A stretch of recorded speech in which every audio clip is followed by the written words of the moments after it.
après-midi. Bonjour, c'est Chantal Roberge Dupuis. J'espère que ça va bien. Moi, ça va super bien. Donc, il n'y a pas de déguisement, c'est Chantal tout cru. Donc, je suis une femme de 56 ans, je suis infirmière. Je suis aussi éducatrice en garderie, spécialisée en pédiatrie, parce que je suis infirmière spécialisée en pédiatrie, dans les suivis mère-enfant, aussi en salle d'accouchement, mais aussi, et beaucoup d'heures de l'équipe volante. Là, si tu entends le mot volante, c'est j'ai rien volé, non. On appelle ça comme ça, c'est une infirmière qui a des aptitudes, qui est capable de travailler sur tous les départements. Donc, j'ai fait plusieurs années de nuit, entre autres dans les départements de chirurgie au 5e AB. Donc, salut à toute l'équipe. On aime ça travailler, c'est une vocation, hein? Donc, infirmière, c'est une vocation. On aime ça travailler avec nos collègues. Donc, de pas... à ce temps-ci, une parenthèse comme ça... pour les infirmières ou les infirmiers qui retournent travailler, peu importe la raison de l'arrêt de travail, que ce soit un congé de maternité ou un congé pour explorer ou étudier une autre profession, on n'arrive pas à la date du calendrier à n'importe quand. Là. Donc, on arrive à ce moment-là à la rentrée des CIPI qu'on appelle.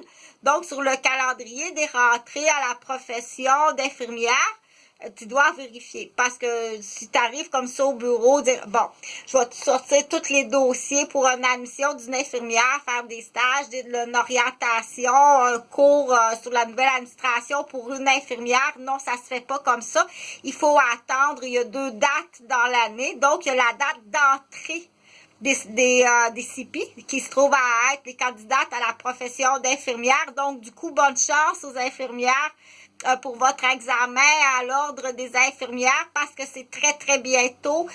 J'ai fait plusieurs plans sur ça, pas sur vidéo, mais il faut comprendre que l'examen à Montréal, c'est pas tout du monde qui reste à Montréal qui vont passer l'examen à Montréal. Il y a des gens qui partent de très, très loin, en région éloignée, puis juste arriver à Montréal pour passer l'examen à la Fédération des infirmières du Québec, l'examen pour être admise comme infirmière, candidate à la profession d'infirmière. Là, il faut comprendre que pour certaines personnes, certains étudiants en soins infirmiers, ça peut quasiment représenter là, entre 2 et 4 000. Juste partir, exemple, moi, je sais pas, moi, de Chibougamau, du Saguenay, calculer là, le transport, l'hôtel, les restaurants, tout ça. Donc, on fait... C'est pas « Ah oh, non, je m'excuse, je t'ai accroché puis tu t'es enfargé dans mes commissions dans l'allée d'autobus. » C'est pas tout à fait ça. Là, on parle bien entendu d'un diplôme d'études collégiales, parfois universitaire. Donc, bonne chance à votre examen. Là, ce que je voulais dire, c'est qu'après ça, à la rentrée, il y a 2 dates. Hein?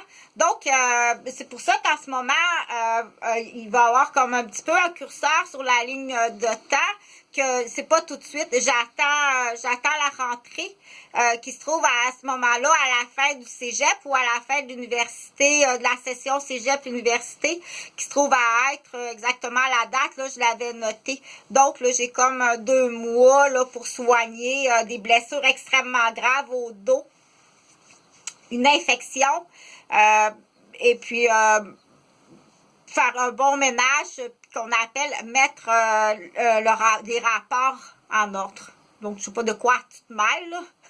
On dit, mais de quoi tu te mêles? Que c'est une prise d'otage qui est extrêmement grave, que j'ai répété tous les chefs d'accusation. Okay. Et c'est de jobber en jobber et c'est encore effectif. La prise d'otage est encore effective. Elle est violente. Les agressions, l'autolise est extrêmement d'une violence épouvantable depuis... oh mon Dieu, surtout depuis les 20 dernières années, c'est épouvantable. Depuis les 20 dernières années, là, c'est rajouté, comme j'ai expliqué, ben, ça arrive aux infirmières, puis ça arrive dans les garderies, puis ça arrive à certaines mères de famille, surtout les mères de famille qui travaillent sur des corps de travail, dont là, il y a plusieurs sujets. C'est un peu comme un index. C'est sûr que cacher le décès d'un enfant à un parent, tu as des chefs d'accusation comme ça se peut pas. Il y en a plusieurs au Québec. Cacher le décès d'un enfant, puis aller en kidnapper un pour le remplacer. Puis après ça, on dit, il y a un plan, on dit qu'est-ce qui fait... donc, je l'ai expliqué assez souvent, qu'il y a des gens qui ont plusieurs chefs d'accusation. Et ça, c'est pas nécessairement le même groupe qu'un dossier que j'ai vu à la salle d'accouchement de parents qui prennent de l'héroïne ou de la cocaïne, puis là, ils veulent pas... Ou en pédiatrie, la petite fille de 8 ans qui avait la gonorrhée, puis que son père, il est sur l'héroïne, puis là, faut pas que ça se sache, puis là, ils prennent en otage des infirmières, des médecins. Donc, on dit c'est des professions qui deviennent, ça commence c'est des professions qui sont à très haut risque, c'est très, très dangereux que moi, je suggère les médecins, entre autres, les médecins, tu dois avoir ton article 20 dans ton bureau, puis tu dois te pratiquer. OK? C'est direct parce que pendant que tu parles aux parents, lui, il texte quelqu'un dans la salle d'attente qui texte quelqu'un dans le stationnement, là. Donc, on dit, là, on est rendu là. OK? Donc, là où moi, je veux continuer sur cette vidéo-là, qui est important, partage, parce que il y a beaucoup d'offres. Il y a beaucoup d'offres. Il y a des ententes hors cours. Puis également de l'immobilier. Là, j'ai vraiment bien expliqué les procédures, les offres, les procès. Donc, j'appelle ça un procès, on dit des noms comme ça, mais là, je vais parler comme il faut, OK? Donc, il y a des offres là, qui s'adressent à différentes personnes qui ont différents chefs d'accusation. La liste est là, sont toutes nommées. Donc, moi, je te fais un offre d'avoir ce qu'on appelle un procès sur une réserve autochtone, OK?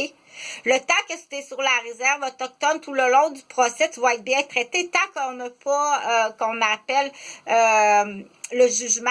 Pourquoi tu le maltraites? Il n'y a pas de jugement. Il est en procès. OK? Être en procès, c'est pas maltraiter la personne. Tu vas être très bien traité.